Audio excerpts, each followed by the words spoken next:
Chapter 8. The Boy in the Red Shirt. The boys from the school in Maidbridge are having a paper chase today, said Bobby the next morning. Parks thinks they'll go along beside the railway line. We could go and watch. There were men working on the railway line, and the children began by watching them. They almost forgot the paper chase, and were surprised when a voice said, "Let me pass, please." It was the first boy from the school. "He's the hare," explained Bobby. "All the other boys are the hounds, and they have to chase after him." There was a bag under the hare's arm. It was full of pieces of paper, which he dropped behind him for the other boys to follow. They watched as he ran into the black mouth of the tunnel. The workmen watched him too. "He shouldn't go in there," said one. "It's only a game," said another. "Passengers shouldn't cross the line." "He's not a passenger." Then came the hounds, following the pieces of white paper. They came down the steps at the side of the tunnel and disappeared into the darkness. The last boy was wearing a red shirt. "Will they take long to get through the tunnel?" asked Peter. "An hour or more," guessed one of the men. "Let's go across the top of the hill and see them come out the other end of the tunnel," Peter said to his sisters. The tunnel was cut through a hill. They climbed over stones and through narrow openings between trees. And at last they reached the very top of the hill. "It's lovely up here," said Bobby, as she looked across the fields. "It was worth the climb." "The paper chase is worth the climb," said Phyllis. "But hurry, or we'll miss it." But there was plenty of time, and they had to wait at the other end of the tunnel. "Look, here he comes!" shouted Peter at last. The hare came very slowly out of the shadows of the tunnel. Soon after came the hounds. They were going slowly too, and looked very tired. "What shall we do now?" said Bobby. "That's not the last," said Peter. "The hound in the red shirt isn't out yet." They waited and waited, but the boy did not appear. The children began to worry, and they climbed down to the mouth of the tunnel. But they couldn't see a boy in a red shirt. "Perhaps he's had an accident," said Peter. "Let's go and look." The tunnel was dark after the sunshine outside, and they walked beside the line. "If a train comes, stand flat against the wall," said Peter. His voice sounded very different inside the tunnel walls.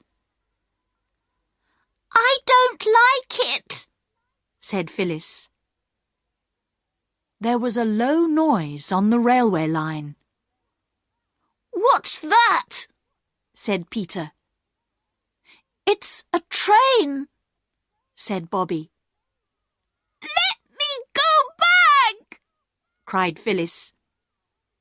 "It's quite safe," said Bobby. "Stand back." The train came towards them, and the noise got louder and louder. Then it was screaming past, and they could feel the hot air and smell the smoke. They pushed themselves flat against the tunnel wall. "Oh!" said the children after it was gone. Peter took the end of a candle from his pocket, and his hand was shaking when he lit it with a match. "Come on," he said. And the three of them went deeper into the darkness of the tunnel. The boy in the red shirt was on the ground beside the line. His eyes were closed, and he did not move when they reached him. Is he dead?" asked Phyllis. "Dead? No," said Peter.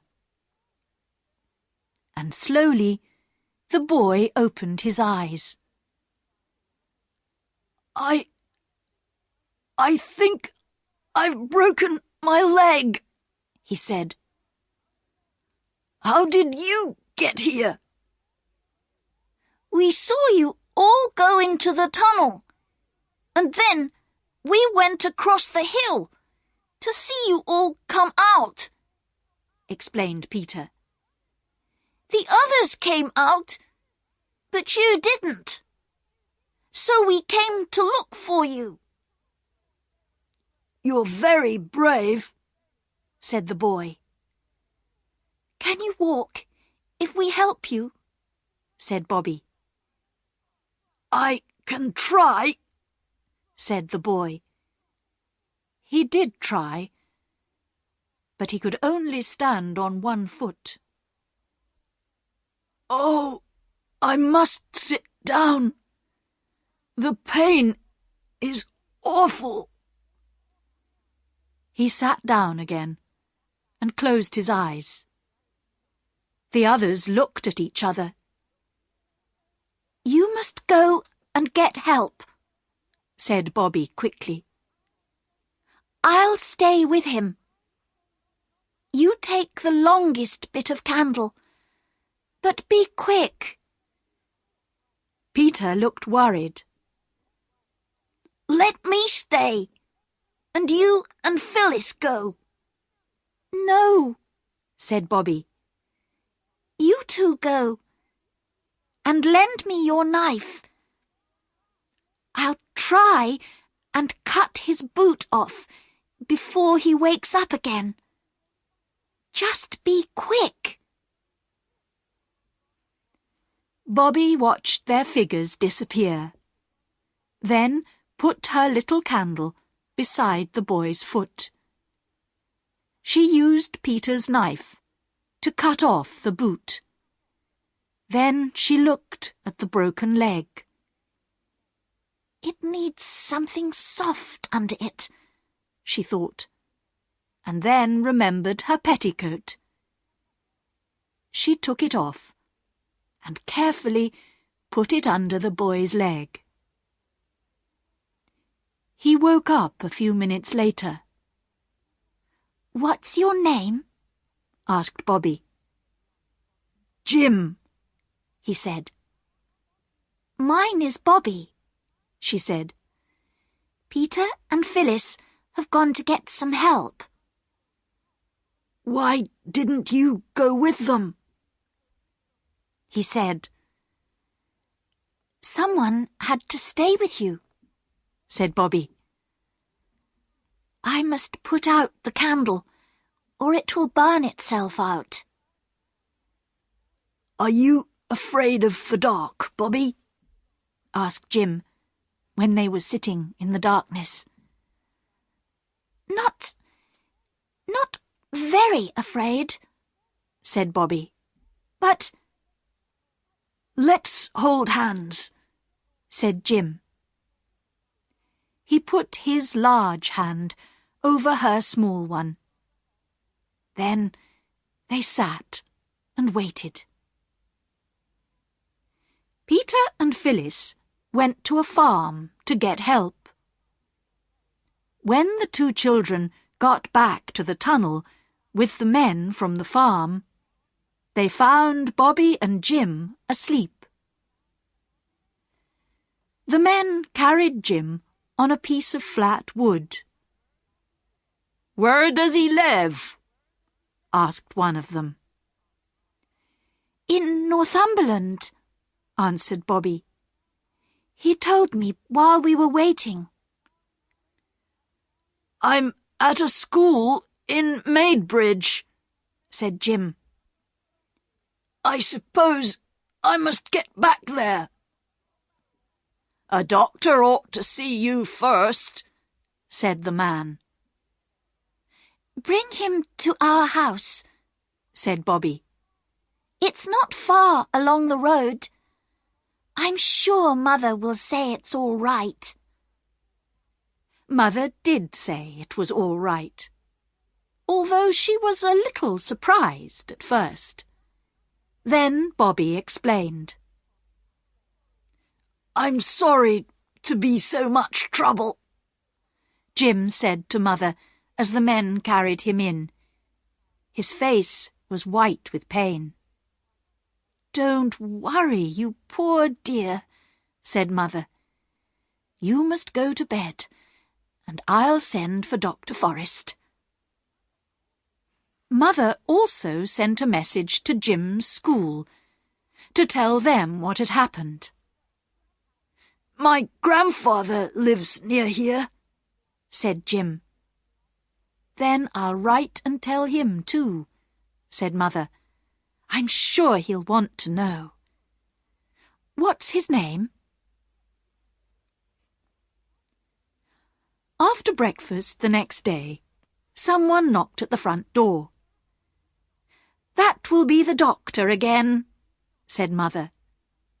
She went out of the kitchen and closed the door. But it wasn't the doctor. The children listened as Mother and the visitor went upstairs.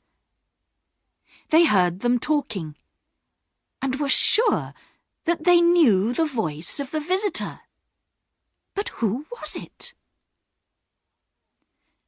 After a while, the bedroom door opened, and they heard Mother and the visitor come down and go into the front room of the house. Then they heard Mother calling, "Bobby!" Mother was in the hall. "Jim's grandfather has come," she said. "He wants to see you all." They followed Mother into the other room. And there sat their own old gentleman. "Oh, it's you!" cried Bobby. "How wonderful!" said Peter. "But you're not going to take Jim away, are you? I was hoping he could stay." The old gentleman smiled. "No," he said. "Your mother is very kind. She has agreed to let Jim stay here.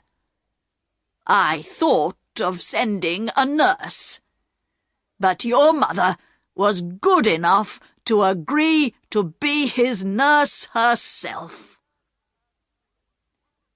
"But what about her writing?" said Peter, before anyone could stop him. "There won't be anything for him to eat if she doesn't write." The old gentleman smiled kindly at Mother. she has agreed to stop her writing for a while and become head nurse of my hospital." "Oh," said Phyllis. "Will we have to go away from the White House and the railway and everything?" "No, no, darling," Mother said quickly. "The hospital is here, at this house. And my unlucky Jim is the only one needing a nurse," said the old gentleman. "But there will be a maid and someone to cook the meals until Jim is well." "Then will Mother start writing again?" asked Peter. "Perhaps something nice will happen, and she won't have to," said the old gentleman. "Take care of your mother, my dears. She's a woman in a million. Now, perhaps Bobby can take me to the door?" The two of them went outside, and the old gentleman said, "I got your letter, my child, but it wasn't necessary. When I read about your father in the newspapers at the time, I began trying to find out things. I haven't done much yet, but I have hopes, my dear. I have hopes."